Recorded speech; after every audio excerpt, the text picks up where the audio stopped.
Good morning, this is Penal the Black Pen, king of the Nguni people. The topic this morning is a very controversial one, and I'd like you to bear with me as I explain myself.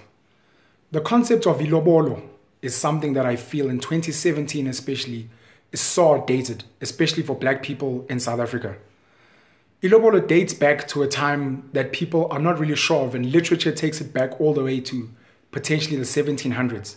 Some literature has it as people that used to bring vegetables to a girl's family when they want to marry her.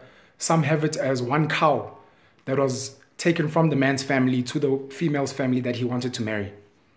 The understanding is that ILOBOLO is, according to definitions even online, it's a price that you pay for your bride. A man, a cultural African Nguni man, would take cattle from his family, or his family would take cattle from their kraal and then take it to the female's family and home to basically say, we would like to marry your daughter, we'd like to bring her into our family, she's going to take our family name and she's going to become a part of our family. That was back in the day. Very cheekily, Sir Theophilus Shepstone, who was a British statesman, decided back in the 1800s to fix the cows at 11 cows in KZN, and then it became a norm that it was 11 cows to lobola a girl today. And each cow has its own function and its own name. Literature speaks in detail about all of these things. Today in 2017, we find ourselves in a very different world from back then. I myself believe very much in culture. I love the preservation of culture, and having had the privilege of traveling, I can see just how beautiful different cultures and different things are when you travel. And I can just imagine how fascinating it is when people come to our country and to Southern Africa as a whole and look at this whole process of ILOBOLO, Nomembeso, which is basically the families coming together and exchanging gifts, and then Umabo, which is the traditional wedding. Today we have a white wedding as well, which was not part of our black African culture. It's something that we learned and borrowed from the Western world. We have Umabo, which is the traditional wedding. We have the white wedding as well. On top of that, thanks to De Beers marketing back then, we now have engagement rings and wedding rings which come with diamonds. Diamonds back then were not selling as well, and the De Beers company decided to market these all the way to Hollywood, where they started selling diamonds as a physical showing of love.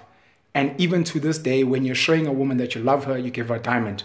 Apparently, the bigger the diamond, the more you love her, which is just a pile of rubbish, so to speak.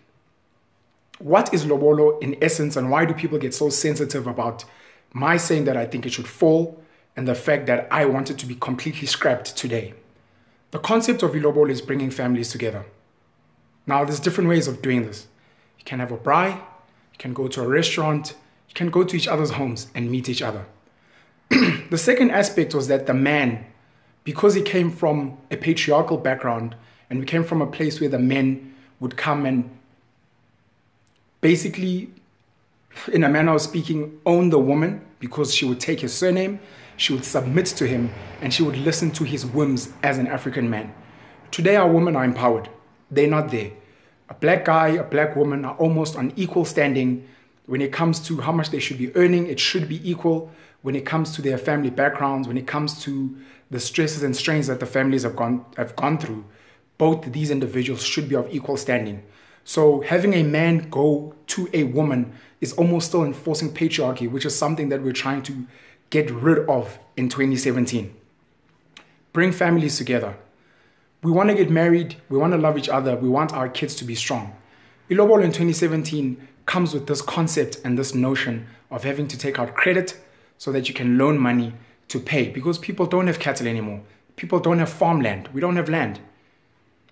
So you need to understand that this concept of ILOBOLO is draining financially on the black families. It's enforcing patriarchy, and it's taking us backwards as a people.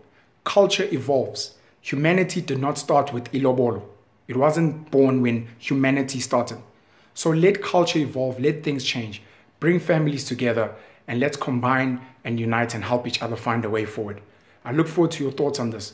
This is Penal the Black Pen, king of the Nguni people in Southern Africa. Have a great day.